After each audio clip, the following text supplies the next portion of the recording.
Bonjour à tous, bienvenue pour ce nouveau webinaire des Folies Web. Je suis Anne-Émilie, je fais partie de l'équipe des Folies Web et je suis ravie de vous retrouver ce matin pour le premier webinaire de la semaine. On commence avec comment construire concrètement un processus commercial qui performe. C'est un webinaire qu'on n'a jamais fait et du coup, pour cette occasion, on a la chance d'accueillir Sony Paris qui est le CEO de NoCRM. Bonjour Sony, bienvenue à toi. Oui, bonjour Anne-Émilie, merci de m'accueillir. Avec Avec grand plaisir. plaisir. Tu te présenteras tout à l'heure. Je te laisserai aussi, nous expliquer, ce que vous proposez chez nos CRM pour tous les participants qui sont là aujourd'hui. Et puis, on a la chance d'avoir, Mattei de Neocamino. Bonjour Mattei, bienvenue à toi. Bonjour, bonjour à tous. Ravi Tu es d'être là là. en tant que maître de cérémonie pour, compléter un petit peu, les propos de Sony, donner ton retour d'expérience du côté de Neocamino. Donc, bien chouette de vous avoir tous les 2 pour cette thématique aujourd'hui. Bonjour à tous les participants. N'hésitez pas à nous mettre des petits messages comme certains l'ont déjà fait dans le chat. Et merci Jean-Yves, son vidéo OK. Vous êtes à fond dans le process. Vous savez que je vous pose toujours la question pour savoir si c'est bon de votre côté. Donc, merci à tous. Ce que je vous propose dans le chat, c'est pourquoi pas de vous présenter, de nous dire un petit peu ce que vous faites dans la vie, votre activité, votre projet. Et puis, vous trouverez dans la partie sondage un petit travail pour vous, 2 questions qui vous ont été posées par Mattei et Sony. Donc, n'hésitez pas à aller faire un petit tour dans l'onglet sondage en bas à droite de votre écran. Vous avez 2 petites questions. Tout d'abord, quelle est la taille de votre équipe commerciale? Pour en savoir un petit peu plus sur le profil des participants de ce matin. Et puis, sur quelle étape de vente avez-vous le plus de difficultés? Donc, n'hésitez pas à compléter ça. Vous avez des propositions de réponses directement et on regardera les résultats dès que vous aurez répondu. Ce que je vous propose très rapidement, c'est une petite présentation des Folies Web pour ceux qui ne nous connaissent pas. J'essaye d'être le plus rapide possible pour qu'on puisse passer au plus concret directement. Les Folies Web, nous organisons des événements gratuits. 100% de nos événements sont gratuits, que ce soit des ateliers en présentiel un petit peu partout en France, mais aussi des sessions en ligne comme aujourd'hui, ce qu'on appelle des webinars. Et l'idée derrière nos événements qui sont très concrets et vraiment qui vous permettent de passer à l'action, c'est d'aider les petites entreprises, donc à la fois les dirigeants de petites entreprises, mais aussi les indépendants, les porteurs de projets, à réussir sur Internet. Alors réussir sur Internet, ça veut tout dire, mais l'idée, c'est de vous aider à atteindre vos objectifs professionnels grâce au numérique et grâce à l'opportunité que vous offre le numérique. Alors très souvent, on nous demande comment c'est possible qu'on organise 100% d'événements gratuits. Eh bien, c'est tout simplement parce qu'on a 2 partenaires co-organisateurs qui nous aident à organiser tous ces événements. On en organise près de 300 à l'année. Et nos 2 partenaires, je vous les présente très rapidement. Le premier, c'est l'AFNIC, qui est une association à but non lucratif qui gère l'ensemble des noms de domaine en .fr. Donc, chaque fois que vous voyez un site avec une extension en .fr, c'est un nom de domaine qui est géré par l'AFNIC. Et l'AFNIC a lancé un programme qui s'appelle Réussir en .fr, qui est un site finalement, avec des conseils et des témoignages pour vous aider à réussir votre transformation numérique. L'AFNIC soutient du coup les Folies Web via ce programme Réussir en .fr depuis sa création.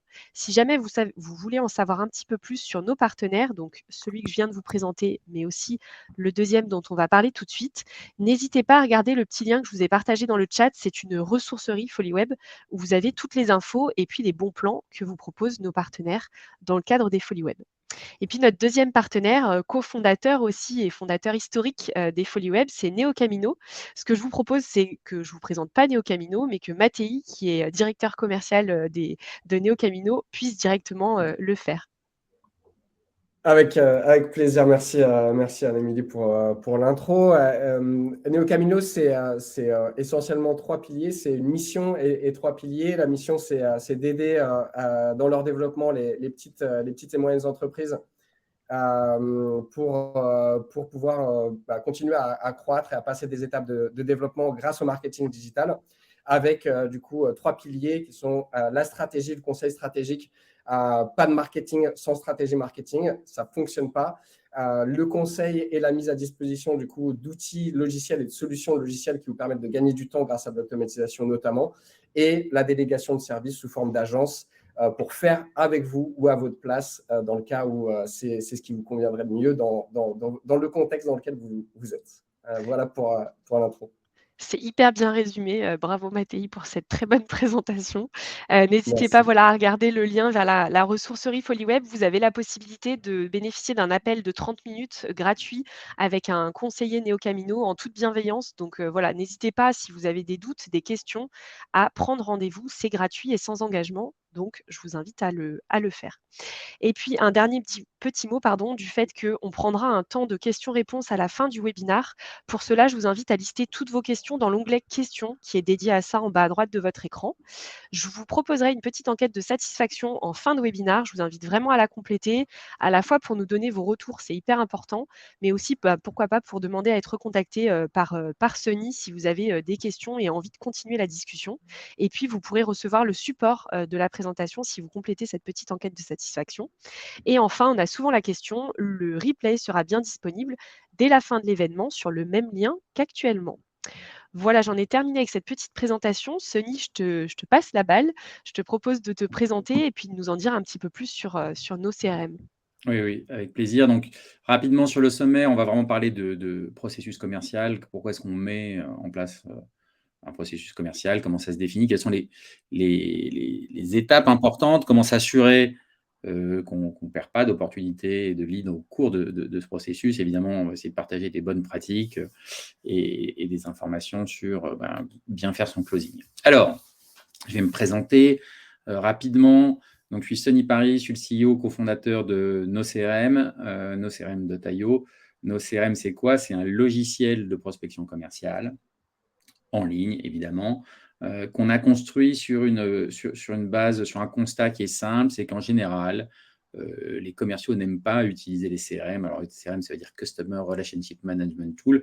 C'est un mot un peu fourre-tout qui peut contenir beaucoup de choses. Alors, ça peut être utile au marketing, ça peut être utile à l'administrateur. Donc, en général, les gens mettent en place des CRM pour numériser un peu leur entreprise. Et le problème, c'est que vendre, ce n'est pas ranger de la donnée. En fait, le CRM, ce n'est pas un outil qui est pensé pour le commercial. En fait, vendre, c'est avant tout un processus, hein, et donc on démarre avec un prospect froid, et le but du jeu, c'est d'essayer de le transformer en client. Voilà. Et donc nous, on construit un outil qui aide les commerciaux dans ce processus, un outil qui est très souple, facile à utiliser et qui vient aider les gens plutôt que les ralentir. Souvent, le ressenti des commerciaux, c'est qu'ils perdent du temps à remplir un CRM. Ils le remplissent juste avant leur réunion commerciale, alors qu'ils ont besoin d'un outil qui va les aider, qui va les accompagner. Voilà. Donc, on va parler aujourd'hui processus commercial. Nos CRM, c'est plus de 3000 entreprises clientes, c'est 11 000 commerciaux qui nous utilisent au quotidien. Et nous aussi, on doit vendre notre produit, hein. Donc, le but de ce webinaire, c'est vraiment de vous donner des conseils, de partager notre expérience. Alors, spoiler alerte, aucune recette miracle pour closer plus de deals. C'est pour ça que j'ai mis la photo de Churchill, des larmes et de la sueur. Donc voilà, c'est du travail, du bon sens, de l'amélioration en continu. Mathieu, je pense que c'est quelque chose que tu partages. On est bien d'accord. C'est vrai qu'il n'y a pas de recette miracle, mais la bonne nouvelle, c'est qu'il y a quand même des principes de base pour construire et ajuster le processus commercial. Et c'est de ça dont tu vas nous parler, je crois, Sonny. Absolument, absolument. Mais ne vous attendez pas à la sortie tout d'un coup à devenir milliardaire. Il va falloir bosser, mais on va essayer de vous donner un cadre. Alors, pourquoi un processus commercial? Avant tout, l'avantage d'un processus commercial, c'est évidemment de closer le plus possible de deals, mais de façon reproductible. C'est pour ça que le mot est en gras. Ce qui est important, c'est de mettre en place quelque chose que vous allez pouvoir faire, refaire et refaire, c'est-à-dire se donner un cadre. Alors là, je pense que vous êtes beaucoup peut-être ici, vous êtes une seule personne, donc bon, vous connaissez votre métier, vous connaissez votre produit, mais souvent l'approche du fondateur, c'est bien au début, mais à un moment donné, quand vous démarrez une équipe commerciale, il va vous falloir autre chose. C'est difficile de trouver un commercial, là j'ai mis Messi, qui va tout faire tout seul et aller marquer le but à la fin. Donc il faut faciliter l'intégration des nouveaux, et puis il faut aussi quelque chose que vous allez pouvoir améliorer par bout. Ça, c'est très important. Et puis vous allez démarrer par étapes, vous n'avez pas besoin d'avoir un processus d'une complexité énorme, mais le but du jeu, c'est ça, des étapes qui vont pouvoir s'améliorer, qui sont reproductibles et qui vont vous permettre d'accueillir aussi les personnes qui vont rejoindre votre entreprise dans de bonnes conditions. Alors, évidemment, tout n'a pas que des avantages, ça c'est souvent la problématique. Dès qu'on met un processus, parce que des fois les gens se disent, ils suivent les étapes du processus un peu bêtement, ils cochent des cases et ils se déresponsabilisent. Donc ça, il faut bien faire attention. qu'il y a une vraie appropriation du processus par les gens qui vont l'utiliser, une compréhension et aussi, y compris, une remise en question, hein. C'est ce que je mets comme dernier point. C'est un processus vivant qui doit rester simple, qui doit être compris par les gens qui l'appliquent. Et il faut aussi éviter de vouloir trop suroptimiser, trop mesurer, trop rentrer dans les détails. On va voir comment on peut améliorer un processus dans le temps, mais vous ne noyez pas nécessairement dans le détail. Et juste pour ajouter un mot là-dessus, ce qui peut être intéressant, c'est de formaliser justement dans l'aspect compréhension le pourquoi chaque étape existe et quel est l'objectif, l'intentionnalité derrière chacune des étapes. On l'a dit, hein, identifier les étapes clés du parcours, c'est essentiel et ce qui va venir structurer votre processus. Et donc, comprendre pourquoi chacune des étapes est essentielle et là où elle doit vous mener, c'est une bonne manière aussi de garder le sens de ce qu'on fait à chacune de ces étapes-là. Ouais, tu as absolument raison, parce que des fois, on met en place des choses, on peut mettre en place, par exemple, un modèle type, et puis on voit qu'en fait, les gens l'appliquent, mais et qui ne marche pas, mais il faut bien se souvenir de pourquoi on l'utilise. Et comme ça, on voit si ça fonctionne ou si ça ne fonctionne pas. Et si ça ne fonctionne pas, il faut le changer, quoi, hein. C'est pas, faut pas juste le faire pour le faire. C'est ça. Ça, c'est le risque du process. C'est bien, chaque étape, on l'a fait pour un objectif, effectivement, et c'est bien de l'écrire et que ce soit communiqué et que ça puisse être mesuré. Évidemment, bon, ça fait partie des éléments super importants. Alors, processus commercial, c'est quelque chose d'assez large. C'est à la fois il y a une partie commerciale et il y a une partie marketing, hein. La partie marketing, c'est évidemment les premières étapes, ça va être définir sa cible, ça va être construire une liste de prospects, puis ça va être entrer en contact avec ses prospects. Alors, entrer en contact avec ses prospects, ça peut être fait, vous voyez, j'ai mis une petite barre sur le côté, ça peut être fait par le marketing, s'il y en a beaucoup, ça peut être fait par les commerciaux directement si vous vendez un produit qui est très cher. Donc là, il y a évidemment un recouvrement. C'est dans cette étape que le marketing passe le relais au commercial. Donc évidemment, Neo Camino va adresser la première partie du processus plus particulièrement. On est dans le marketing et nous, avec nos CRM, on va rentrer dans la deuxième partie, qualifier les prospects, les phases commerciales étape par étape et le closing. Donc moi, évidemment, aujourd'hui, on va parler de la partie commerciale, mais Mathéis, si toi, tu as des éléments sur la première phase, avec grand plaisir. Juste pour en dire un mot, parce que c'est effectivement une étape essentielle, et puis de comprendre aussi où s'arrête le travail du marketing, commence celui de la vente. Pour ça, il faut qu'il y ait un bon équilibre entre impact et effort. Et tu l'as dit, hein, il y a des éléments tangibles, objectifs, qui peuvent nous permettre de dire, comme la taille du contrat, par exemple, qui va nous permettre de dire, bon, OK, là, ça vaut le coup de mettre une personne directement dessus et de commencer la prise de contact directement avec une équipe sales.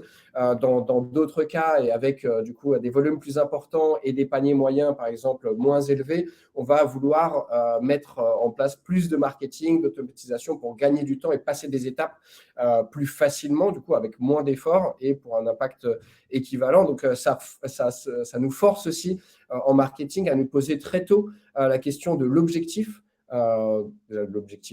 méta, global, et de l'objectif de chacune des étapes et de la stratégie qu'on va adopter. Et c'est pour ça aussi que chez Neo Camino, c'est la première étape sur laquelle on accompagne bien souvent nos clients, qui est la définition de cette stratégie dont découle le ciblage et puis ensuite la répartition de ces différentes étapes-là.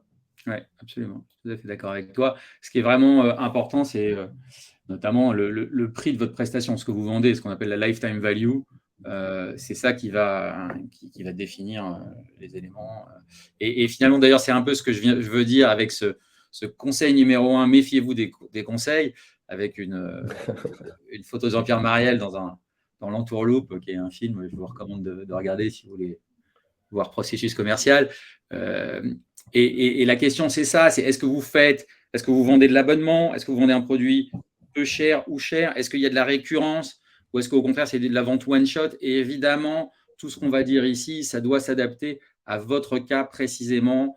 Voilà, il n'y a pas de conseils génériques. Méfiez-vous des conseils génériques que vous trouvez sur ce que vous devez faire sur LinkedIn ou pas sur LinkedIn ou comment vous devez vendre. Avant tout, regardez ce que vous propose la personne. Nous, on vend de l'abonnement, par exemple. On a besoin que sans engagement, donc on a besoin que nos clients soient très contents, soient très satisfaits. Donc, on a vraiment intérêt à ce qu'il y ait un très bon alignement entre le besoin et les gens qui s'inscrivent chez nous, parce que sinon, ils repartent tout de suite. Donc, ça n'a pas grand intérêt. Il y a d'autres gens qui vendent en one-shot. bon, bah, finalement, si la personne n'est pas tout à fait satisfaite, ce n'est pas très grave, la vente a été effectuée. Donc voilà, c'est peut-être moins sympathique, mais c'est aussi la réalité de leur métier. Donc ça, c'est vraiment important.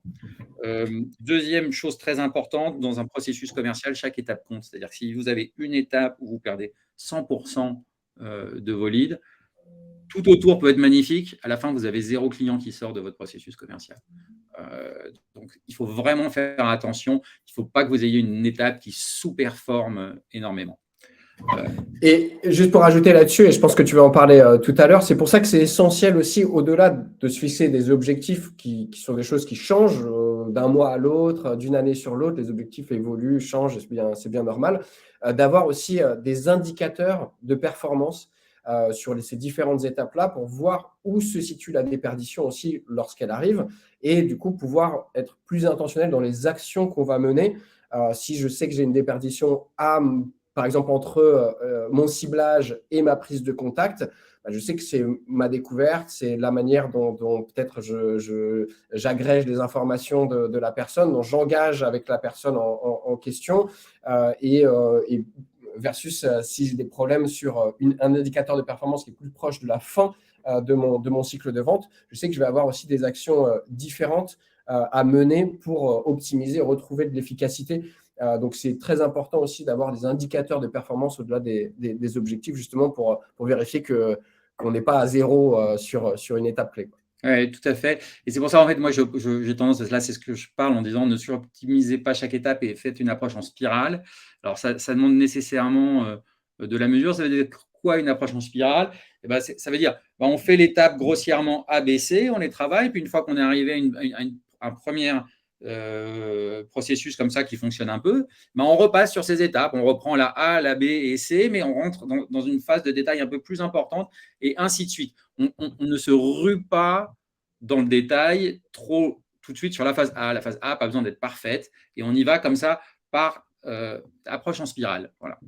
Évidemment, c'est ce que je mettais. Si vous pouvez faire de l'A/B test, c'est important. Nous, par exemple, des fois, on a constaté que voilà, un processus qu'on faisait, si on ne le faisait pas, ça changeait strictement rien, mais strictement rien à nos ventes à la fin. Et donc, on a arrêté de le faire parce qu'on perdait du temps. En fait, essentiellement, on essayait de contacter les clients de manière un peu agressive une fois dès qu'ils s'inscrivaient. Donc, finalement, maintenant, on leur propose de venir à nous pour les aider quand ils en ont besoin. On se rend disponible, mais on ne les pourchasse pas. S'ils n'ont pas envie qu'on leur parle, en fait, c'est juste du temps perdu pour pas grand-chose. Autre point, souvent, les gens arrivent « Oh là là, j'ai un problème de closing, je ne convertis pas ». En fait, en général, j'adore ce slide, Sonny.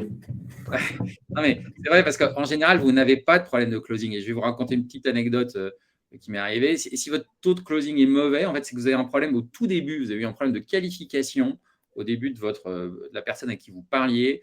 Vous avez eu un problème de compréhension de son besoin. Et donc, votre proposition, elle est tombée à côté du besoin de la personne. Et donc, évidemment, voilà, vous avez essayé d'aller trop vite vers le closing sans faire le travail avant et ça vous a tué. Et moi, je vais vous donner un exemple comme ça à un moment. D'habitude, nous, on a un logiciel en ligne, donc on ne se déplace pas pour faire des démonstrations, etc. Bon, puis j'ai quelqu'un, et puis il arrive à m'amener pour faire une présentation dans son entreprise où il devait y avoir tous les directeurs. Et en fait, il s'avère que je n'avais pas qualifié mon interlocuteur. Mon interlocuteur était le stagiaire dans l'entreprise et les directeurs n'en avaient rien à faire. Je me suis dit, mais Sonny, comment tu as plus de 40 ans? Comment est-ce que tu as encore pu te faire avoir?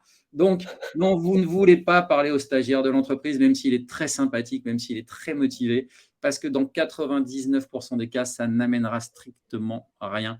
Donc voilà, la qualification est très, très importante. C'est ce jour-là, mon problème n'a pas été le jour de ma présentation, le problème était au tout début.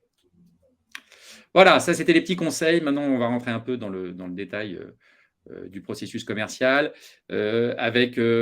probablement ça, tu vas pouvoir en parler aussi là-dessus, Mathieu, qui sont les étapes un peu pré-commerciales. Hein. C'est vraiment, là, on est dans l'expertise de NeoCamino, définir sa cible, construire une base de prospects. Là, j'ai donné des outils, LinkedIn Sales Navigator, des bases de données type Compass, Corporama, Nomination. Et ensuite, on va rentrer dans la prospection à froid.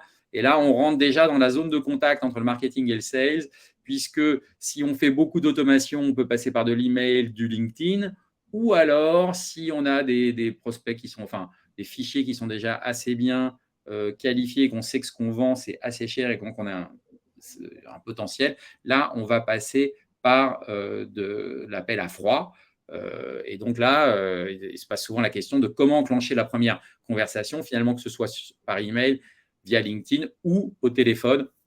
Mathieu, je suppose que tu as des choses à rajouter là-dessus. Ouais, juste un mot en tout cas sur déjà la définition de la cible et la construction d'une base de prospects. Il y a en fait une méthode assez simple pour se dire qu'est-ce que je dois aller cibler. Et ça rejoint ce que j'en disais un peu tout à l'heure aussi, c'est où est-ce que je vais avoir le plus d'impact avec le moins d'efforts possible. Donc, j'ai un certain nombre de low-hanging fruit et je vois qu'en plus, vous êtes beaucoup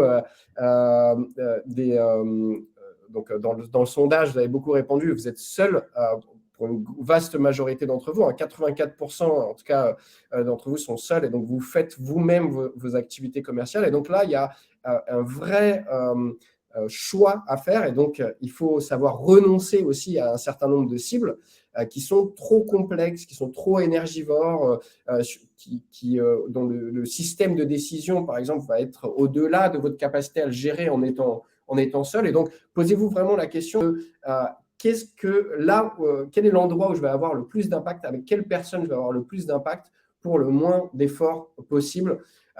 Et donc, ça vous donne quand même une bonne base. On disait attention aux conseils, mais c'est une base assez simple, une méthode assez simple de réfléchir votre ciblage et qui vous permet aussi, du coup, d'articuler ça avec une méthode de prise de contact. Et ce dont on parle souvent chez NeoCamino, ce qu'on conseille à nos clients souvent chez NeoCamino, c'est d'avoir les 3 pourquoi.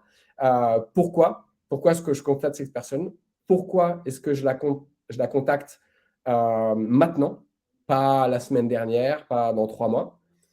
Et pourquoi je pense qu'ensemble, on va pouvoir faire quelque chose. Donc ça aussi, c'est une méthode assez simple pour concevoir du coup le périmètre de votre premier échange et de ce que vous allez pouvoir animer au-delà de la qualification et de la découverte sur ce premier échange et donner à votre prospect également.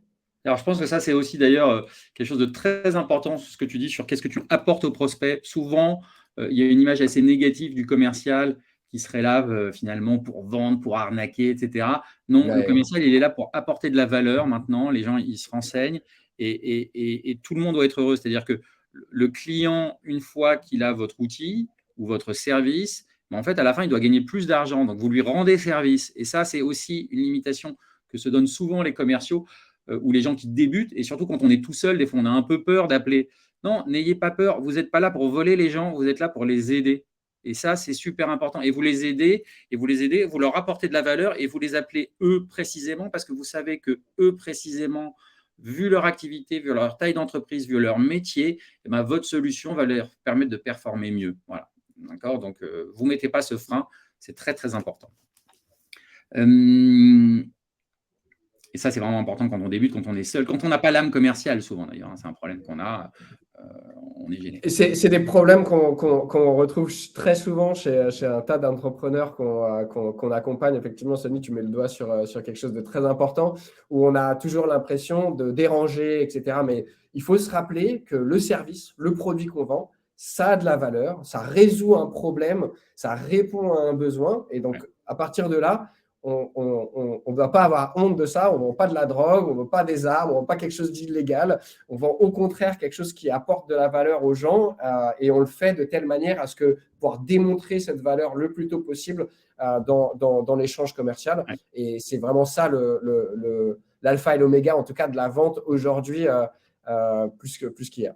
Ouais, ouais. Et n'hésitez pas d'ailleurs à vous faire aider parce que même moi, j'ai suivi à un moment une formation avec une coach, moi et quelqu'un de mon entreprise, mon directeur business, sur comment faire de l'appel à froid et comment se présenter et comment chercher l'information. Enfin, ça s'apprend. Il y a quand même des techniques qui s'apprennent importantes par rapport à ça. Alors, première chose dans un processus commercial, c'est bien différencier ce que c'est le prospect froid du lead chaud, du lead qualifié.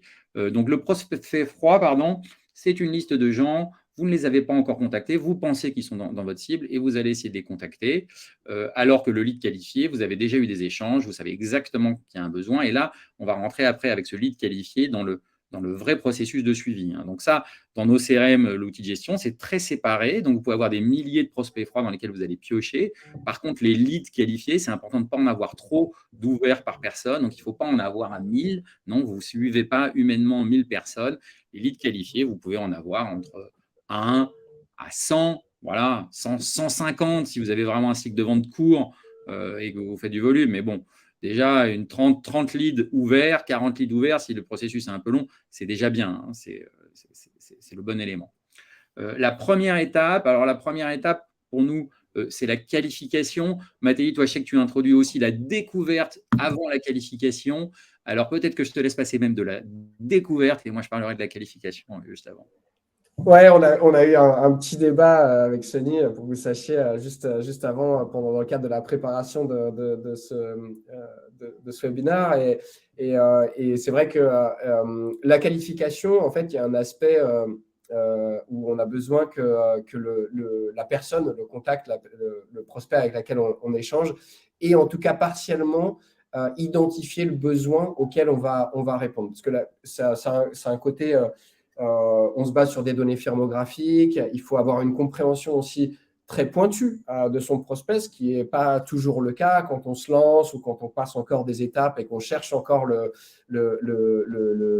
fit avec le marché dans son produit, dans son service. Et donc, c'est vrai que la notion de découverte, ça permet aussi de se dire comment je vais poser des questions de telle manière à aussi proposer un diagnostic à la personne avec laquelle j'échange et lui permettre d'identifier, de lui donner à voir, de poser des mots sur ces mots, sur ces problématiques à elle, dans son contexte, des problématiques qu'elle n'a pas forcément, elle, identifiées.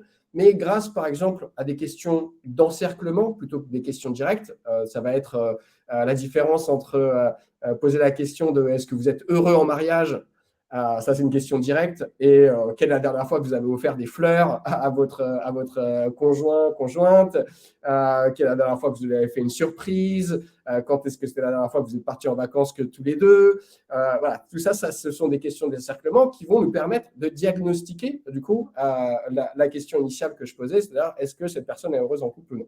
Et donc, c'est le même exercice à faire avec des contextes bien différents en fonction de vos produits et de vos services pour faire plutôt de la découverte que de la qualification, même s'il y a un moment, de toute façon, dans le cadre de votre découverte, vous arriverez à qualifier ou disqualifier cette personne pour vous dire est-ce qu'on a envie de travailler ensemble ou pas. Exactement.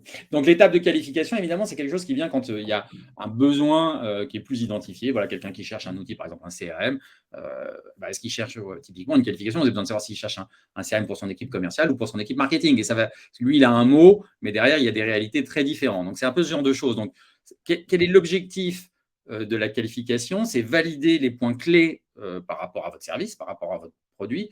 Et s'il y a un fit, prendre un rendez-vous pour l'étape d'après. En général, vous ne closez pas un deal sur un call de qualification. Un appel de qualification, c'est vraiment pour savoir qui est votre interlocuteur et pas le stagiaire, pas comme moi. Quel est son métier? Est-ce qu'il y a un vrai pouvoir de décision? Et au-delà de ça, est-ce qu'il y a un besoin identifié, un projet, un budget? À quel horizon? Et surtout, en fait, ce que vous voulez savoir, c'est quel est son problème, hein? C'est-à-dire qu'est-ce qu'il veut résoudre? Et vous allez voir si ça fit avec ou pas votre solution. Et ça, c'est très important de savoir qu'on ne va pas passer à l'étape d'après avec quelqu'un qui n'est pas bon, c'est-à-dire en fait quelqu'un dont vous savez déjà qu'à la fin, ça ne va pas marcher. Alors pour ça, nous, on a un outil qui s'appelle le générateur de script d'appel. Et alors ça, on vous le propose, c'est un outil gratuit. Donc, vous pouvez l'utiliser même si vous n'utilisez pas nos CRM, c'est compatible avec Excel, c'est compatible avec tous les autres CRM, et ça vous permet de structurer vos appels. Vous allez pouvoir créer votre petit script, et au fur et à mesure que vous êtes au téléphone avec la personne, vous allez pouvoir noter ses réponses, et comme ça, qualifier complètement et avoir une trace de ce que vous vous êtes dit. Alors, c'est pas le but du jeu ici, c'est pas de faire des appels de type complètement automatique comme on les déteste tous quand on reçoit un appel sur son téléphone portable. Non, mais c'est de dire aux gens, et moi j'ai été étonné quand on l'a utilisé, à quel point les gens étaient contents finalement que je l'utilise avec eux. Je leur disais, voilà, je leur dis toujours, avant qu'on discute, qu'on rentre dans le cœur du sujet. J'ai des questions à vous poser. On a un processus pour bien qualifier votre besoin.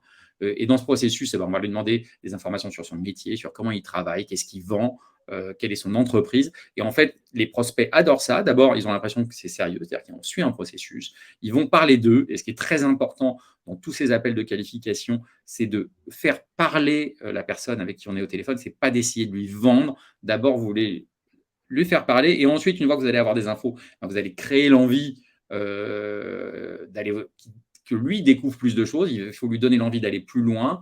Mais vous n'êtes pas là pour pousser, au contraire, vous êtes là pour récupérer de l'information. Et ensuite, quand votre équipe va se développer, l'énorme avantage du script d'appel, c'est que vous êtes sûr que tous vos commerciaux vont suivre une trame et vont récupérer les mêmes informations et qui sont les bonnes informations pour closer le deal, pour prendre la décision de est-ce qu'il faut continuer ou pas. Donc ça, vous pouvez le trouver, vous tapez sur Google générateur de script d'appel, vous le trouverez. Il y a un petit lien sinon aussi qui est là dans la présentation, intégralement gratuit. N'hésitez pas à l'utiliser, ça vous aidera. Donc, je parlais d'écouter, c'est l'étape numéro 2, c'est vraiment la compréhension du besoin. Écouter. Vendre, ça ne doit pas être un combat. Et ça reprend ce que disait Mathilde au début sur la valeur de ce qu'on apporte. Vendre, ça doit être finalement assez naturel, puisque la personne a un problème, vous avez une solution, et donc ensemble, vous allez à quelque chose de mieux. Après, la personne elle a des problématiques, elle a des difficultés dans son entreprise qui peuvent être de plusieurs types, qui peuvent être politiques, budgétaires, peur du changement, peur du risque, qu'il va falloir identifier. Il faut comprendre quels sont les potentiels points de blocage. Et c'est ce que je disais, vous n'êtes pas là au début pour argumenter, mais pour éveiller l'envie. Et dernière chose, méfiez-vous des appels qui se passent bien. Les gens, des commerciaux qui disent « Ah, c'était super l'appel », et ben moi, je me dis « C'est pas bon du tout ». Parce qu'un appel qui est super, ça veut dire qu'on n'a identifié aucun problème et il y a toujours un problème. Donc, ça veut dire que finalement, la personne, elle ne s'est peut-être pas assez projetée dans ce que vous lui proposiez et puis elle n'a pas vu, il y a toujours des choses, des objections qu'on ne voit pas. Voilà. Donc, un appel qui se passe très bien, en fait, c'est probablement un appel où il n'y a pas eu assez d'engagement et qui risque d'échouer. Donc, voilà. Il était super. Avoir des problèmes, c'est des bons problèmes à avoir. Mais bien sûr, bien sûr. Un problème, on peut travailler autour, on peut discuter, on peut le résoudre, on peut avancer. Pas de problème, c'est bizarre. Ensuite, on rentre vraiment dans ce qui est votre processus commercial métier, c'est-à-dire le nombre d'étapes dont vous allez avoir besoin pour vendre votre produit ou votre service. Et ça dépend complètement de votre entreprise. Il y a des gens qui ont des cycles extrêmement courts. Il y a des gens qui doivent faire, là j'ai mis par exemple qualification, rendez-vous 1, rendez-vous 2, offre, closing. Il y a des gens qui doivent faire 1, 2, 3 rendez-vous. Nous, on ne fait jamais de rendez-vous, par exemple. Par contre, on essaie de mettre une démonstration du produit ou un webinaire. Voilà, ça, c'est des étapes qui vous appartiennent. Mais par exemple, dans un outil comme nos CRM, comme vous faites avancer chaque prospect qualifié dans les étapes que vous avez définies, vous pouvez ensuite mesurer à quelle étape vous perdez le plus de prospects. Et c'est là où on revient à cette problématique du début, qui est la problématique de la mesure. Qu'est-ce qui bloque dans votre processus commercial? Où est-ce que vous échouez? Et comme ça, vous devez pouvoir agir. Et alors, pour ceux qui le demandaient, juste, j'ai mis l'outil dont parlait Sony dans le chat, donc n'hésitez pas, le lien est disponible, n'hésitez pas à l'utiliser. Hein. C'est un bel outil qui va vous faire gagner pas mal de temps, surtout si vous avez plusieurs cibles et que vous avez des scripts un peu plus personnalisés à faire en fonction des cibles. Ça peut être aussi une bonne idée. Oui, absolument. Alors, dans le processus commercial, on ne dira jamais à quel point c'est important de ne pas rater la prochaine action. C'est vraiment, fondamentalement, c'est la base. Le nombre de gens, par exemple, dans le bâtiment, vous leur demandez un devis, ils ne renvoient pas le devis. Bon, ça, c'est un lead perdu, quoi, directement. Donc, le but du jeu, c'est vraiment de ne pas perdre, de ne pas oublier la prochaine relance. Nous, la force, ça, c'est le cœur de nos CRM. C'est-à-dire, s'il y a une chose à garder de nos CRM, c'est vraiment ça. Là, vous voyez donc la vue pipeline, la vue Kanban, avec les étapes de votre processus que vous définissez. Hein. En bleu, c'est ceux qui ont une action pour plus tard, on va y revenir. En rouge, c'est ceux qui ont une action maintenant, que vous devez rappeler, que vous devez recontacter. On a une vue où vous voyez que vos actions à faire aujourd'hui. Normalement, à la fin de la journée, c'est un peu comme de l'inbox 0. Tout doit être vide puisque vous avez relancé tous les prospects avec qui vous étiez en contact et avec qui vous aviez une prochaine action. Donc ça, c'est vraiment important. L'avantage aussi de nos CRM par rapport à ça, c'est que vous allez centraliser l'information à un endroit. ça va être noté, ça ne va pas être perdu au milieu d'un Excel ou d'un bloc-notes. Dans Excel, c'est difficile de bien gérer ses relances et de noter les commentaires. Là, chaque opportunité, elle s'affiche. C'est très facile à gérer. Et je dis, si 100% du pipeline est renseigné pour ceux qui ont des équipes commerciales de 3 personnes. Comme c'est très rapide de créer une opportunité, vous pouvez la créer avec un mail, via votre formulaire de contact, un scan de carte de visite, ou même juste le nom et le numéro de téléphone. Dans un CRM traditionnel, vous devez rentrer l'entreprise, le contact, créer l'opportunité, mettre la prochaine action. Sur nos CRM, si vous voulez écrire juste François et son numéro de téléphone, ça suffit. Et il y a tout de suite un rappel. Donc, vous n'oubliez pas, vous êtes plus rapide que le post-it. Et donc, 100% des opportunités sont dans le pipeline et vous pouvez travailler. Ça, c'est important de centraliser un moment toute votre activité commerciale à un endroit. Mais que ce ne soit pas pénible. Et je vais. Ouais, absolument. C'est tellement essentiel, Sani. C'est bien qu'on passe un moment là-dessus. Au-delà d'avoir du coup ce que tu disais qui est d'une importance capitale, c'est-à-dire des rappels, une vision d'ensemble aussi qui nous permet de prioriser et de prioriser du coup ce qui est le plus chaud, le plus proche de sortir de notre pipe, éventuellement plutôt que ce qui est sur le point d'y rentrer ou ce qui vient tout juste d'y rentrer. Mais en tout cas, ça nous permet vraiment d'équilibrer tout ça et éventuellement aussi de se rappeler que bien formaliser l'information qu'on a réussi à acquérir dans le cadre de ces premiers échanges notamment, c'est essentiel. Et donc, prendre des notes dans le cadre de ces prochaines actions, dans le CRM, avoir des informations qu'on va pouvoir réutiliser, exploitables pour ne pas repartir de zéro. Et partir des infos les plus essentielles à chaque fois, ça c'est essentiel. Ça, tu as absolument raison et je vais même réinsister là-dessus. Typiquement, moi, au début, moi je suis chef d'entreprise sur de la technologie, j'ai un profil technologique, donc je passe aussi beaucoup de temps à développer le produit. Je fais beaucoup de choses, mais il y a une partie commerciale aussi que je faisais notamment à un moment. Donc, je faisais du commercial sur un rythme un peu alternatif de temps en temps, quelques jours dans la semaine. Et à chaque fois que je revenais sur l'outil, et que je voyais mes opportunités, que j'ouvrais l'opportunité, je me dis, l'outil est formidable. Parce que je ne me serais jamais souvenu de ce que j'avais dit à cette personne si je ne l'avais pas noté à cet endroit-là. Et c'est exactement ça, parce que quel est le besoin d'un commercial? Le besoin d'un commercial, c'est qui est-ce que je dois rappeler? Pour faire quoi? Et qu'est-ce qu'on s'est dit la fois d'avant? Et si on a ça, on peut faire son travail de commercial. Donc après, le rôle d'un outil, et c'est vraiment là-dessus qu'on a concentré notre outil, c'est ne pas oublier de relancer quelqu'un. Qu'est-ce qu'on va faire à la prochaine action et qu'est-ce qu'on lui avait dit avant.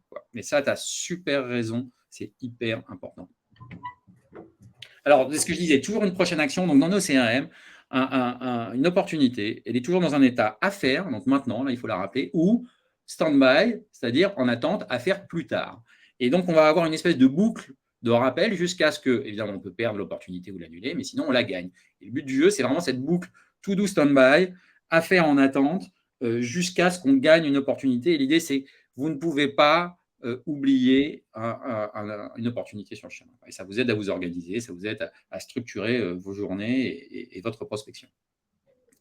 Alors, je vais passer rapidement sur la notion des actions commerciales. Il y a différents types d'actions. Ça va prendre de la valeur quand votre taille d'entreprise va augmenter. Mais il y a des moyens comme ça de marquer des actions qui ont été faites plus rapidement. Vous passez un coup de fil, vous pouvez tout de suite loguer le coup de fil n'est pas abouti ou qu'il est abouti ou vous avez mis un message sur le répondeur en prédéfinissant les résultats de ces actions.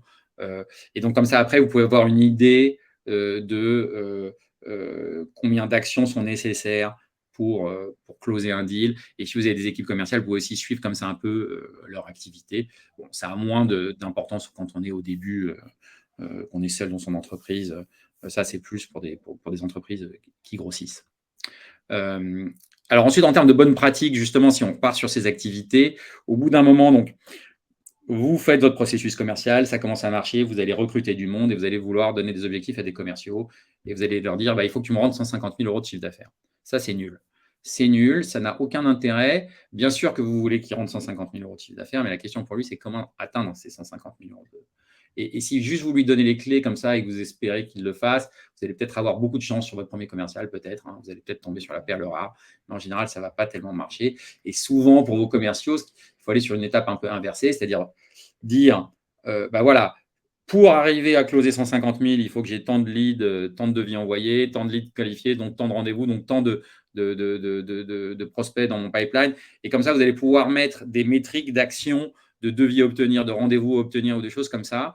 Et quand vous allez recruter quelqu'un, c'est la différence entre les actions à long terme, enfin les métriques à long terme et les métriques un peu plus à court terme. Vous allez pouvoir mesurer, est-ce qu'il arrive à passer ses coups de fil, est-ce qu'il arrive à faire ses rendez-vous, est-ce qu'il arrive à envoyer le nombre de devis dont vous savez qu'il a besoin pour à la fin closer. Parce que des fois, vous recrutez un commercial, le temps qu'il acquiert les compétences, qu'il travaille ses prospects, si votre processus il est un peu long, vous allez prendre 6 mois, 9 mois pour voir qu'en fait, il est bon ou pas bon. Non, vous avez besoin d'indicateurs anticipés. Et la mesure de ces étapes intermédiaires, c'est des indicateurs aussi anticipés sur la façon dont il va performer dans le futur. Et puis 150 000, là pour reprendre ton chiffre, c'est un bel éléphant quand même. Et les éléphants, quand on essaie de les manger en une seule bouchée, bah, c'est pas très facile. Donc il vaut mieux les découper effectivement pour les manger. Ouais. Absolument. To automate or not to automate. Alors là, je pense qu'avec Neo Camino, on a des éléments à dire là-dessus. C'est une idée sur les templates. Nous, par exemple, dans nos CRM, vous pouvez créer des templates d'email que vous allez envoyer. C'est à la fois formidable et c'est à la fois très dangereux. Il faut faire vraiment attention dans vos templates. Déjà, quand on rédige un template, on a tendance à mal le rédiger. C'est-à-dire qu'on le rédige en pensant template. Alors non, envoyez un email à quelqu'un et partez de l'email que vous avez envoyé qui a marché et transformez-le en template. Ça, c'est le premier élément. Comme ça, vous verrez qu'il sera naturel. Ce ne sera pas comme si vous envoyiez de la publicité. Ce sera une discussion avec quelqu'un et il aura plus d'impact. Et deux, alors, il y a les templates plus génériques qui sont de l'ordre du marketing, mais quand vous rentrez dans la phase commerciale, vous rentrez dans une phase personnalisée. Et envoyer un template qui est un template générique, ça se sent. Donc, il faut qu'il y ait des grosses zones dans votre template où il y a écrit en gros « à modifier », pour qu'on ne puisse pas juste cliquer sur le bouton, à part dans quelques cas très, très particuliers où vous voulez envoyer un catalogue, c'est prévu. Et donc, ça, c'est un email de suivi basique. Mais en général, il faut vraiment qu'il y ait une zone de personnalisation pour que la personne en face de vous comprenne bien que vous adressez à lui et que vous apportez de la valeur, quoi. Sinon, on revient juste aux personnes qui cochent une case et voilà, et qui ont l'impression d'avoir envoyé, mais ils ont envoyé un mail inutile parce qu'ils ont envoyé un template qui n'a pas spécialement à voir avec la conversation que vous avez eue avec la personne au téléphone. Il y a une question intéressante dans la boîte à questions, là, Sony, sur le script. Et je pense que ça rejoint du coup l'idée d'avoir un process, d'avoir un script, d'avoir des modèles. Est-ce qu'avoir un script, ça ne casse pas la spontanéité de l'échange? Qu'est-ce que tu en penses? Alors, non, et c'est là où il faut faire attention. Ce n'est pas un script comme un téléopérateur qui va vous lire le script et vous voyez qu'il lit un script. Ce script, c'est plus un cadre qui va descendre et qui permet d'avoir la discussion. Donc, c'est un espèce de pense-bête. Ça montre que vous avez une discussion qui va être structurée avec différentes étapes et que dans ces étapes, vous allez discuter de ces éléments. Mais il faut absolument que ça reste de l'ordre de la discussion. Voilà. Et que la personne arrive à dérouler son script en montrant qu'elle a branché son cerveau et qu'elle discute. Mais si la personne veut partir dans tous les sens et partir, elle fait non, attendez, j'ai encore des points à valider pour avoir la bonne collecte d'informations. Voilà. Des fois, c'est dur. Vous avez des prospects, ils partent dans tous les sens, vous avez du mal à les cadrer. Je pense qu'on a tous discuté avec des gens comme ça. Voilà. Le but du jeu, c'est d'essayer de donner un cadre à la discussion pour qu'il y ait le bon échange d'informations pour que vous puissiez faire le meilleur diagnostic et proposer la meilleure solution. Voilà. Mais ce n'est pas quelque chose et c'est vraiment le principe d'un process, c'est un cadre dans lequel on va vivre librement, dans lequel on va vendre, en tout cas librement. Un script, c'est pareil, c'est un cadre dans lequel échanger librement de façon très intentionnelle, avec à l'idée ce qu'on veut, là où on veut atterrir finalement. Et le modèle d'email, c'est pareil, c'est gagner du temps et avoir une structure pour personnaliser, pour gagner du temps dans la personnalisation. Je pense que le principe est le même avec le script, effectivement. C'est des choses sur lesquelles on doit s'appuyer. Ça doit aider, mais ça ne doit pas enlever ce qui fait la force du commercial, c'est-à-dire l'interaction humaine. Alors, je veux dire, au contraire, même, ça leur permet d'utiliser leur cerveau au bon endroit. Pas sur les tâches les plus répétitives, mais justement en réfléchissant au pourquoi et là où on peut aller. Oui, absolument. Alors, qui rappelle là des bonnes pratiques en général, donc qui reprend un peu ce qu'on s'est dit. Bien qualifier son prospect, hyper important au début du processus. Écouter. L'idée, vous êtes là, c'est co-construire la bonne réponse avec la personne qui est en face de vous. Chaque appel doit vous donner plus d'infos. Souvent, des fois, on fait des appels. Je me souviens justement dans le coaching que j'ai fait sur les appels à froid, je me disais, mais quand tu appelles, si tu tombes sur la secrétaire et que tu ne passes pas la secrétaire au début, valide déjà des informations sur l'entreprise. Est-ce que l'entreprise, elle fait bien la taille que tu penses qu'elle fait? Est-ce qu'elle est bien dans l'activité qui est écrit sur ton fichier? Est-ce que la personne que tu essayes de contacter a bien ce poste-là? Voilà. Aucun appel, à aucun moment, vous ne raccrochez sans avoir récupéré un petit bout d'info sur quelque chose. Ouais, j'ai pas eu le temps de regarder. Ok, mais pourquoi est-ce que vous n'avez pas eu le temps de regarder? Qu'est-ce qui se passe? Voilà. Il faut des infos à chaque étape. La vente, c'est la convergence de deux agendas. Souvent, quand on débute, et les jeunes, ils veulent un peu rendre service à leurs prospects, ils leur demandent des choses, ils veulent être gentils, etc.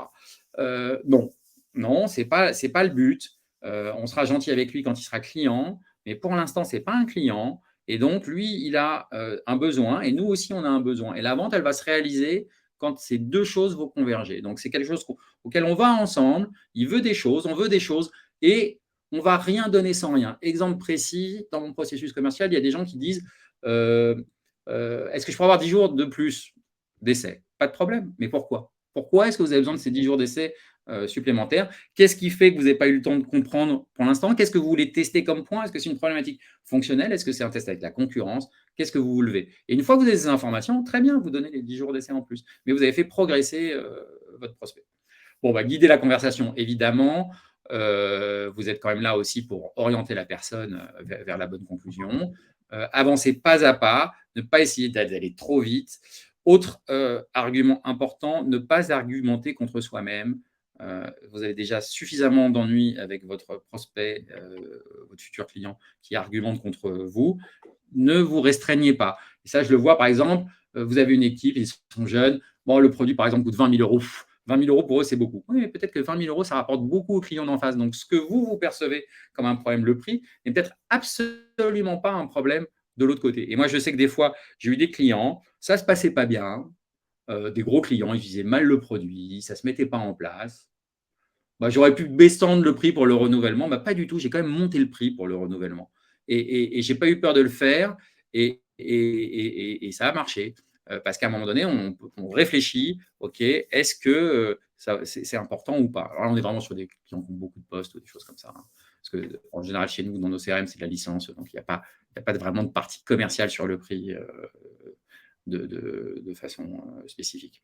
Mais voilà, n'argumentez pas contre vous-même, laissez les autres revenir avec les objections, ne vous faites pas les objections. Vous pouvez être prêt aux objections qui vont faire potentiellement, mais ne vous restreignez pas. Et évidemment, équipez-vous. Ce n'est pas uniquement pour prêcher ma paroisse. Hein. Vous n'êtes pas obligé de vous équiper que de nos CRM. Il y a plein d'outils, des outils aussi de formation des équipes, d'outils pour trouver des informations sur des prospects, pour automatiser des choses, etc. Équipez-vous. Le rapport entre le prix d'un logiciel en SaaS aujourd'hui qu'on peut tester gratuitement, qu'on peut arrêter si on a envie, versus le salaire et les charges, etc. C'est très vite réglé, quoi. Ne faites pas des fausses économies. Et puis maintenant, dernier point, le closing. Le closing, alors j'ai mis une petite illustration un peu pour les plus vieux d'entre nous de Gottlieb et d'Isaac Newton. Pourquoi? Parce que closer, c'est cueillir un fruit mûr. Finalement, le closing, c'est quelque chose c'est la conclusion d'une vente. Hein. C'est une histoire de timing. Ça vient à la fin. Il ne faut pas aller trop vite. Il faut bien avoir déminé le terrain. Il faut avoir construit la vente avec les personnes. Et de la même manière, il ne faut pas aller trop lentement. Il ne faut pas laisser la personne s'installer dans quelque chose qui ne va pas closer, qui va être très lent, qui va rester. Il faut savoir mettre la pression, quitte à un moment donné à perdre le deal en disant finalement, lui, il ne closera jamais. Mais il faut arriver à un moment à dire voilà. On ne va pas résoudre tous les problèmes de votre entreprise. Là, vous aviez un problème au début, c'est ça ce problème. Ce problème, on l'adresse. Est-ce qu'on y va maintenant? Et puis, on verra la suite plus tard. Hein. Il ne faut pas… Pareil, dans les contre-argumentaires, moi, j'ai comme ça un de mes account managers qui disait, après la qualification d'un deal, oui, mais alors, je ne sais pas si c'est un bon fit parce qu'il a besoin qu'une partie des fonctionnalités. Et alors? C'est-à-dire, la question, c'est quel est son problème? Et si son problème est résolu par un 1/8 des fonctionnalités de l'outil, son problème est résolu. Et le fait qu'il n'utilise pas les 7 autres 8e n'a aucune importance, mais strictement aucune importance. Donc, n'essayez pas de tout montrer. Souvent, par exemple, quand on vend des produits, on aime son produit, on veut tout montrer. Non. Ouais. Il faut montrer ce qui répond à la problématique de la personne qui est en face de vous. Et il y a, il y a, il y a, il y a effectivement, pour rebondir là-dessus, une idée, quelque chose dont il faut se rappeler. C'est pas toujours facile quand on construit, et c'est quelque chose, Sony, puisque tu as l'origine de nos CRM aussi, quand on a notre produit qui est notre bébé, qu'on porte, qu'on construit, voilà, dont on est passionné bien souvent, on a envie de le mettre en avant. C'est vrai que les gens, et c'est dur à entendre parfois, les gens ne s'intéressent pas à notre produit, les gens ne s'intéressent pas à notre service. Ça n'intéresse personne ou très peu de monde. Ce qui intéresse les gens, par contre, c'est les problèmes qu'ils ont à résoudre dans leur contexte à eux et les solutions qu'on peut leur apporter dans ce contexte-là. Et donc, c'est effectivement ça l'essentiel et ce sur quoi doit porter l'échange. C'est ça, il faut se décentrer et il faut se recentrer sur la problématique du client et comment vous allez gérer ça. Bon, alors, les problématiques de timing, c'est de l'arbitrage. Ça, vous allez le voir avec le temps. Ça s'apprend évidemment au fur et à mesure. Ensuite, il y a les questions. Qu'est-ce qui vous empêche de closer? Finalement, quel est votre ennemi? Ça, c'est quelque chose qu'il faut identifier. Est-ce que vous avez du mal à closer parce qu'en fait, il y a une offre de la concurrence, une autre proposition? Et quand vous êtes face à la concurrence, en général, on évite de dire du mal de la concurrence, mais plutôt, vous pouvez la repositionner. Typiquement, moi, je suis face à un Salesforce. Je veux dire, Salesforce, c'est formidable, mais c'est formidable pour une entreprise de 5000 personnes qui a besoin de mettre en place tout son système d'information. Pour une équipe commerciale de 1 à 30 personnes, Salesforce, c'est très complexe et ça va vous demander beaucoup, ça va être très cher parce que vous allez devoir payer des gens pour adapter Salesforce. Donc, vous repositionnez, vous pouvez même dire du bien, du moment que vous amenez le concurrent à un endroit qui montre que, bon, finalement, oui, c'est super dans l'absolu, mais précisément pour ce cas-là, ça ne va pas être la bonne solution. Ensuite, il faut identifier les problématiques de peur du changement. C'est souvent ça, parce que en fait, la personne qui part avec vous, elle prend un risque.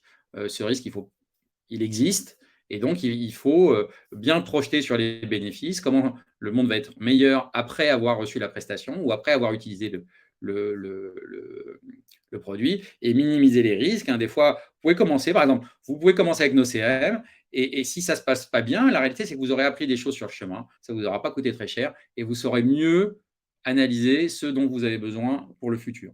Donc, il y a aussi ça à se dire, un choix que vous faites n'est pas nécessairement un choix qui vous oblige à vie. Voilà, c'est une direction, et puis vous allez voir et vous allez avancer. Donc voilà, désamorcer ces problématiques de peur du changement. Les problématiques de budget, en général, c'est plus une problématique de valeur. C'est trop cher, c'est facile. C'est trop cher, non. Quelle est la valeur qui vous est apportée? Et normalement, vu la valeur qui vous est apportée, ce n'est pas trop cher. Donc, ne travaillez pas, ne rentrez pas dans une discussion sur le prix. Non, rentrez sur une discussion sur ce que vous apportez. Et d'ailleurs, un bon prix, c'est un prix qui est toujours un peu trop cher. Et moi, je prends souvent l'exemple d'une boutique de décoration que j'adore à Paris, un peu bobo. Ils ont des super produits qu'ils allaient chercher à droite, à gauche avec des petits designers qui ont fait des choses. C'est toujours trop cher. Mais à la fin, je lui achète quand même toujours son truc pour faire un cadeau parce que quand même, c'est bien. Ben voilà, le bon prix, c'est celui qui fait un peu mal. Un prix qui ne fait pas un peu mal, probablement, ce n'est pas le bon prix. Ensuite, il y a des éléments, bien sûr, psychologiques qu'il va falloir travailler. Une problématique, c'est être à l'aise. La personne, elle prend un risque. Elle part un peu à l'aventure. Donc, il faut que vous soyez rassurant, vous soyez confiant, que ce soit fluide. Et si vous n'êtes pas assez à l'aise, là, c'est vraiment une question de travail. C'est que vous n'avez pas assez travaillé votre dossier avant. Vous devez travailler, être suffisamment sûr sur votre dossier pour que ça se passe naturellement. Il ne faut pas en faire trop. Les buts du jeu n'est pas en faire des tonnes ici, mais juste d'être confortable, serein dans la discussion. Comme on l'a dit, ne pas vous mettre de frein vous-même ou contre-argumenter contre vous-même. Et vous pouvez aussi faire des fois des démarches. Quand ça bloque un peu, vous pouvez dire, bon, attendez, on va le prendre dans l'autre sens. On est d'accord sur ça, on est d'accord sur ça, on est d'accord sur ce point.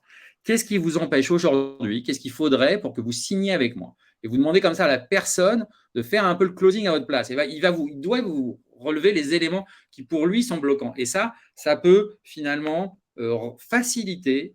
Vous n'êtes plus en affrontement. Vous dites, ah d'accord, ok. Alors, qu'est-ce qu'il vous faudrait? Vous lui laissez l'espace pour qu'il s'explique, pour qu'il indique voilà, ce qui lui manque ou ce sur quoi il a des doutes. Et alors, ça, je pense que c'est assez important. Des fois, vous êtes trop dans l'affrontement et le closing, ce n'est pas un affrontement. On y va ensemble. Tout le monde doit être content à la fin d'avoir signé. Okay. Bon, ensuite, limiter l'étendue des enjeux, dédramatiser. Et toujours, bon, sur le prix, on peut toujours faire une petite astuce.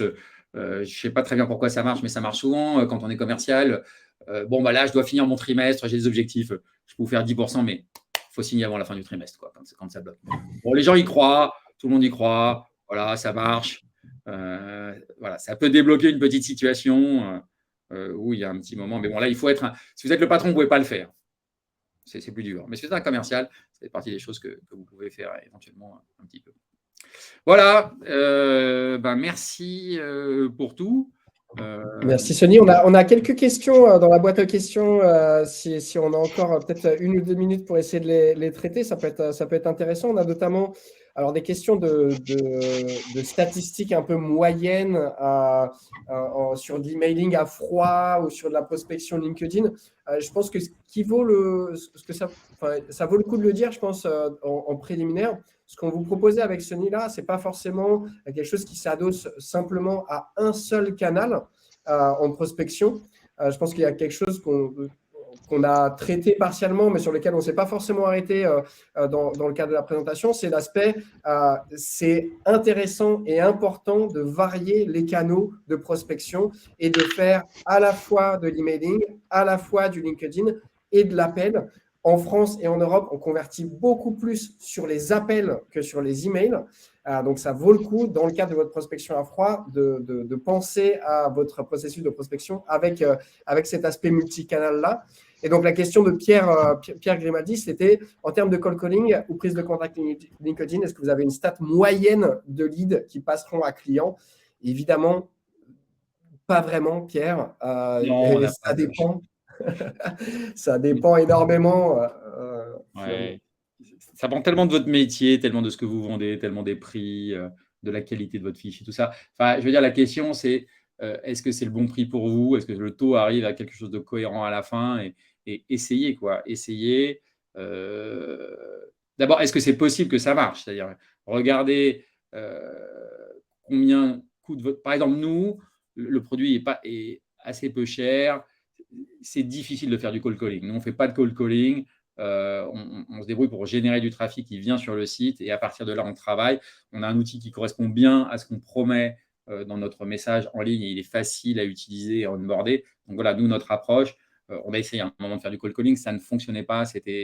Donc ça va dépendre beaucoup des produits. D'une certaine manière, je pourrais vous dire que notre taux de transformation était presque de 0 à la fin. C'est pas vrai, c'était pas 0, mais enfin, c'était pas assez en tout cas pour notre modèle économique. Et en fait, ce qui est important, c'est est-ce que le taux il est suffisamment bon par rapport au prix final de ce que vous vendez. Ouais. Et juste, là, je peux vous donner par exemple ce qu'on voit, c'est un certain nombre de clients en moyenne chez nous, ou ce qu'on voit déjà chez nous en prospection aussi. Par exemple, nous, on fait de la prospection à froid, contrairement aux équipes de Sony. On n'en fait pas beaucoup, mais on en fait marginalement, parce qu'on est une boîte qui fait du marketing, on le fait bien, donc on n'a pas forcément besoin de trop le faire non plus. Mais sur la vente, par exemple, et sur la prospection à froid, nous, on a des taux de prise de rendez-vous. Alors, ça ne vous donne pas le taux de client, hein, mais ça vous donne le taux sur le premier segment. Et on vous disait l'importance de bien segmenter. C'est 10%, par exemple, chez nous, sur la prospection à froid. Pour 100 leads contactés, 100 prospects contactés, on arrive à prendre 10 rendez-vous. Voilà, donc pour vous donner une idée, ça c'est possible. Ce qu'on constate plus souvent sur ce segment-là, c'est plutôt 2 à 3% de prospects à rendez-vous. Et c'est des grosses moyennes, ça dépend, voilà, mais je vous livre ce chiffre-là en tout cas pour que vous puissiez un peu vous situer. Donc, si vous êtes entre 2 et 10, vous êtes bon. Voilà. Tout à fait. On avait d'autres questions pour le prospect à froid. Qu'est-ce qu'on doit lui dire pour attirer son attention? Je pense qu'on en a parlé avec Sony. C'est d'abord et avant tout d'être centré sur lui et son problème plutôt que sur notre produit et le service qu'on vend. Hein. Et je pense que, à nouveau, pourquoi que tu disais, c'est déjà pourquoi est-ce qu'on le contacte? Ça, c'est vraiment pourquoi lui, voilà, pourquoi est-ce que c'est, pourquoi, et donc montrer très vite qu'on a quelque chose qui lui correspond à lui et éveiller sa curiosité peut-être en lui affichant un problème qu'il rencontre probablement ou pas, mais enfin qui fait que tout d'un coup, ce que vous allez raconter derrière a du sens. Et faites pas un message hyper long, ça doit être très court. Dites pas bonjour, je m'appelle Jean-Baptiste François dans votre truc LinkedIn, c'est écrit que vous appelez Jean-Baptiste François, vous êtes sur LinkedIn, il y a votre post. Bon, il y a pas mal de choses là-dessus. Après, sur la prospection, typiquement prospection LinkedIn, Il y a des outils comme Wallaxy, on a fait des co-webinaires aussi comme ça sur ce genre de choses qui sont des outils qui permettent de faire des séquences. Voilà, mais effectivement, le template, les templates d'email, là où aussi, par exemple, il faut se méfier des templates qui marchaient, ils ont été repris, puis ils ne marchent plus. Dans un template d'email qui commence par Quick Question, je n'ai même pas besoin de le lire. Je sais que c'est un email automatisé et que c'est un template. Donc, je fais effacer ou spam directement. Donc, il y a toute une série de choses comme ça. Voilà, méfiez-vous de ce qui a marché à un moment, ne marchera peut-être plus. On est sur des choses qui sont très mouvantes. Quand vous trouvez un template intéressant, inspirez-vous de la structure. Ce qui est important, c'est la structure. C'est comment sont organisés chaque bloc, et chaque bloc apporte quelque chose et a un objectif. C'est comme ça qu'on construit un template qui performe. Mais c'est dur, parce que de plus en plus de gens utilisent des templates, donc de plus de gens sont habitués à filtrer des templates. Voilà, c'est pas quelque chose non plus de facile. Et le succès, il n'y a pas de recette miracle. L'âge du fichier, sur la construction du fichier et qui vous contactez. Si vous contactez des gens pour qui c'est pertinent, vous aurez plus de réponses parce que vous allez leur envoyer un message qui est hyper personnalisé, qui correspond vraiment à leur problématique. Plus vous faites du générique, moins ça va marcher. On a Maxime aussi qui demande peut-être une dernière question. Du coup, quel est le meilleur moyen de communication? Donc, Julien, je pense qu'on a répondu. Quel est le meilleur moyen de communication pour attirer un nouveau client? C'est d'utiliser plusieurs canaux et surtout de connaître le canal préféré de votre prospect à vous. Des gens qui préfèrent l'email, il y a des gens qui fonctionnent mieux par téléphone. Ça dépend de l'industrie, de la persona aussi que vous allez chercher. Donc ça, c'est à vous de bien connaître votre cible dans votre contexte. Et c'est vous qui êtes le spécialiste de ça. Maxime qui nous demande, est-ce que vous avez des retours d'expérience sur l'envoi de vidéos lors d'un email à froid? Je ne sais pas si vous faites ça de votre côté, Sony. Non, honnêtement, je n'ai pas tellement de choses là-dessus. Je sais que tous les emails, Lemlist, ils avaient fait beaucoup avec les gifs personnalisés, etc. Ça, c'était pas mal, c'était sympa. Bon, on commence à les connaître, mais néanmoins, ça marche bien. Je pense que ça fait un petit icebreaker.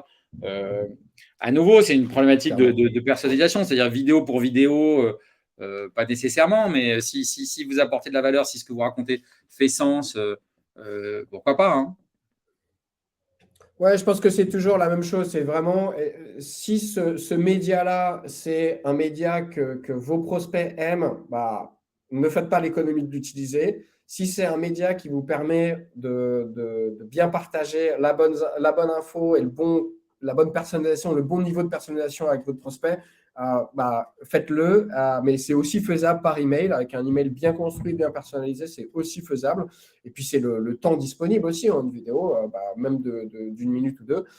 Il faut le temps de construire le script, en tout cas de la shooter, cette vidéo-là.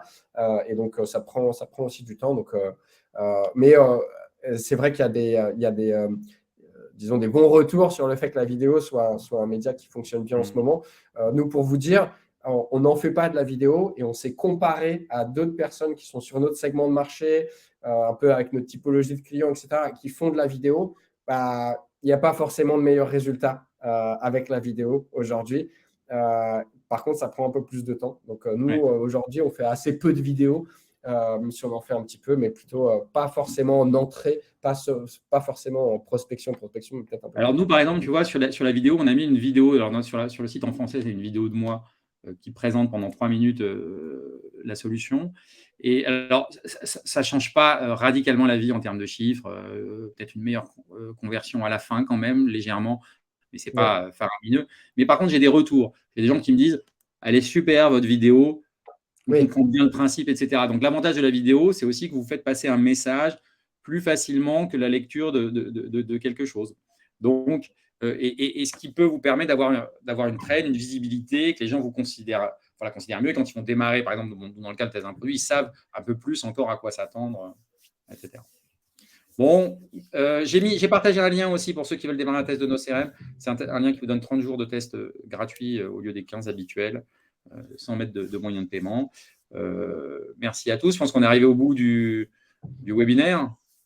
Je vois que vous n'avez même pas eu besoin de moi pour les questions. Mathéi a géré ça d'une main de maître. Merci beaucoup à tous les deux pour toutes ces informations. C'était hyper riche, hyper intéressant.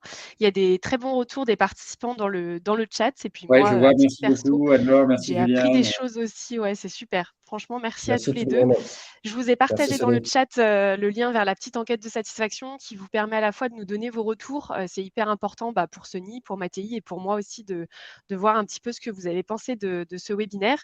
Et puis, vous pourrez demander à être recontacté par Sony. Nous, on donnera directement les demandes de recontact à Sony. Et puis, vous recevrez aussi le support de la présentation si vous complétez cette petite enquête de satisfaction. Je voulais juste dire un dernier petit mot pour les entreprises qui sont avec nous ce matin, qui ont une activité qui a plus de 2 ans d'existence et qui réalise plus de 15 000 € de chiffre d'affaires. J'ai une bonne nouvelle pour vous. Vous pouvez bénéficier d'un accompagnement en collectif avec un coach pour atteindre une première réalisation sur votre présence en ligne. C'est gratuit pour vous puisque financé par l'État dans le cadre de son plan France Relance. Ça s'appelle Tous en ligne maintenant. C'est un programme qu'on a monté avec l'équipe des Folies Web. Si ça vous intéresse et que vous faites surtout partie des critères d'éligibilité, je vous ai partagé dans le chat un nouveau lien sur les nouvelles promotions qui vont arriver Tous en ligne maintenant avec toutes les thématiques. Vous avez tout le détail. N'hésitez pas à regarder ça et à nous recontacter si vous avez des questions. Sony, Mattei, merci beaucoup à tous les deux pour ce webinaire. Et puis, je vous laisse peut-être le mot de la fin. Ah non, merci. Écoute, merci. Je pense que c'était vraiment bien. J'ai beaucoup aimé le dialogue. Enfin voilà, je pense que c'est vivant et je pense qu'on a essayé de faire pas mal d'efforts pour apporter pas mal d'input. Et merci à tout le monde d'avoir posé des questions, d'avoir aussi contribué à rendre cet échange encore plus riche. N'hésitez pas à faire une demande de rendez-vous si vous avez besoin de conseils sur votre stratégie de marketing, d'acquisition, à faire une demande de rendez-vous sur le site NeoCamino. Je vous remets aussi mon LinkedIn si vous avez des questions à la suite de ce webinaire qui sont restés en suspens. N'hésitez pas à vous connecter et à me les poser. Je réponds rapidement sur LinkedIn, je suis assez réactif. Je serais ravi de pouvoir vous aider plus avant si c'est possible. Top. Eh ben, merci beaucoup. Et puis, à bientôt, Sony. On se retrouve bientôt pour un nouvel événement ensemble. Merci à tous les participants et à très vite pour un prochain événement Folies Web. Salut à tous.